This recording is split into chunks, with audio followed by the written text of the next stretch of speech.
السلام علیکم، میں ہوں جنہ امید ٹاک سے اور میرے ساتھ ہیں ہمیشہ کی طرح عمران سر۔ آج پھر ہم ایک نئی حقائق کے ساتھ آپ کے سامنے ہیں جس کا عنوان ہے چیتے پر سواری۔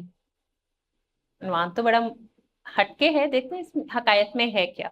حضرت سعدی بیان فرماتے ہیں کہ ایک دن میں سرزمین رودبار میں تھا کہ اچانک ایک ایسا شخص میرے سامنے آ گیا جو چیتے پر سوار تھا۔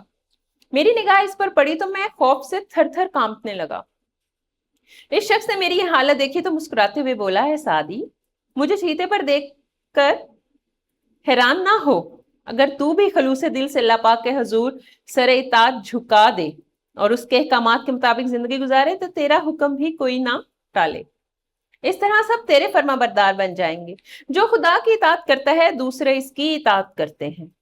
اس شخص نے سلسلہ کلام جاری رکھتے ہوئے کہا، جب بادشاہ خدا کا حکم بردار بندہ بن جاتا ہے تو خدا اس کا مددگار اور محافظ بن جاتا ہے، اور جب خدا دوست بن جائے تو پھر یہ بات ممکن ہی نہیں کہ وہ اپنے دوست کو کسی دشمن کے حوالے کر دے۔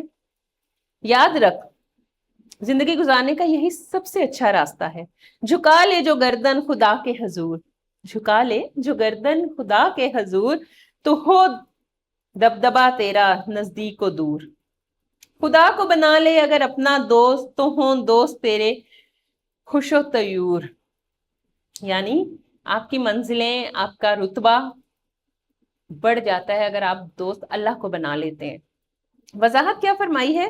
حضرت سعدی نے اس حقائق میں کسی بزرگ کی یہ کرامت بیان کی ہے کہ وہ چیتے جیسے خونخوار جانور پر سواری کرتے تھے، اور پھر اس بزرگ کی زبانی یہ راز ظاہر کیا ہے کہ ایسی قوت انسان کس طرح حاصل کر سکتا ہے۔ جو لوگ روحانیت کے قائل نہیں وہ کرامت اور معجزات کے بھی قائل نہیں، لیکن ایک سچا مسلمان ان کا انکار نہیں کر سکتا۔ اور یہ بالکل ایسی ہی بات ہے جیسے سائنس سے نا آشنا شخص ایکس ریز کے عمل کو نہیں سمجھ سکتا، یا ہزار بار سمجھانے پر بھی ایٹم کی ماہیت سے آشنا نہیں ہو سکتا۔ Absolutely right. اگر آپ میں روحانیت خود میں نہیں ہے تو آپ ان چیزوں کو بھی نہیں سمجھ سکتے۔ کیا کہتے ہیں سر آپ اس بارے میں؟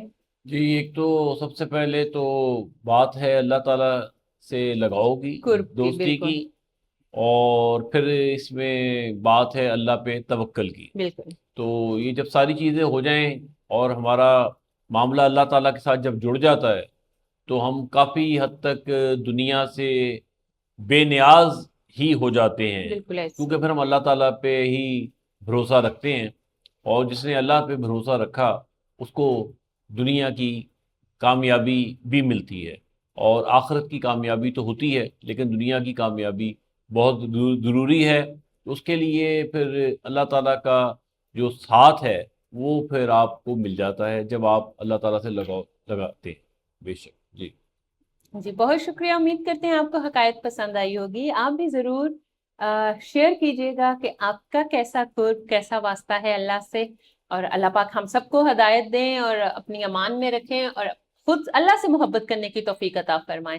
اسی پیغام کے ساتھ اجازت چاہتے ہیں آپ سے، پھر انشاءاللہ حاضر ہوں گے آپ کے سامنے۔ تب تک کے لیے اللہ اللہ حافظ۔ حافظ۔